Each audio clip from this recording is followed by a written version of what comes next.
I do believe that the majority of people, including myself, are not reaching their full potential. And there's little things we can do to make sure that we're maximizing every opportunity in every moment to get the most out of life and be the best version of ourselves. It's natural for us to fear change. It's natural for us to fear anything that we haven't done in the past. Because the way that our minds work, whenever we come up with something we haven't done before, we're always looking for what's going to go wrong. Whenever it gets tough, we tend to go back into a comfort zone and keep going back to that habit loop. It's all about embracing that short-term discomfort, but knowing that the goal on the other side is where the long-term gain is established. Now, everyone thinks that in this world there are two types of people, those that have goals and those that don't have goals. And I can tell you now, your subconscious is a goal-getting, goal-striving machine that will stop at nothing until it achieves what your dominant thoughts focus on. So let me tell you, if your thoughts are based around negativity and repeating the same old cycles, thinking about something that's happened in the past, you'll get more of the same.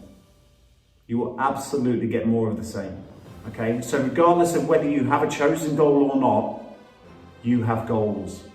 So I think it's so important that if you want to change where you're at in life, and even if you don't, even if you're happy with where you are in life, it's all about continuous improvement.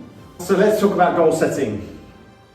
A vision without a goal is merely an illusion. Okay, so that basically means that, if you come up with some dreams, some aspirations, things you want to achieve, if it just remains in your head as a dream and you don't put a process or a plan into play, it will never happen. It will never happen.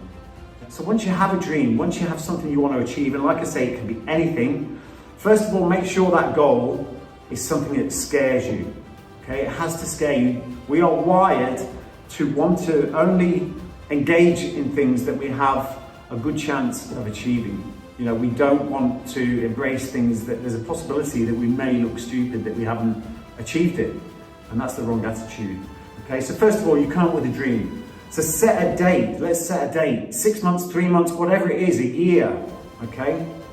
And like I say, it must scare you, but the ability to break that goal down is the key to success, okay? So a goal broken down becomes a plan. So the big goal might scare you, and it should do, but the thing is, as long as you can break that down, it becomes achievable, and you go from A to B. Your first goal is the first step. It doesn't have to be the big picture stuff.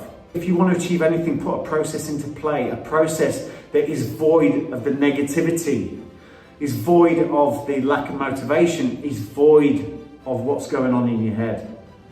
Visualization is such a powerful tool. It's helped me with everything in life. And it's all about visualizing the outcome, what it means to you, add emotion to that outcome. Put yourself in the moment as if you've already lived it. And believe me, you've planted it so deep into your subconscious that you are drawn to achieving that.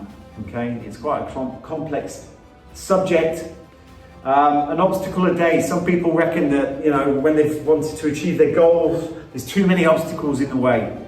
The obstacles are the way, okay? There's always obstacles to you achieving your goals, and it's all about embracing short-term discomfort for long-term gain.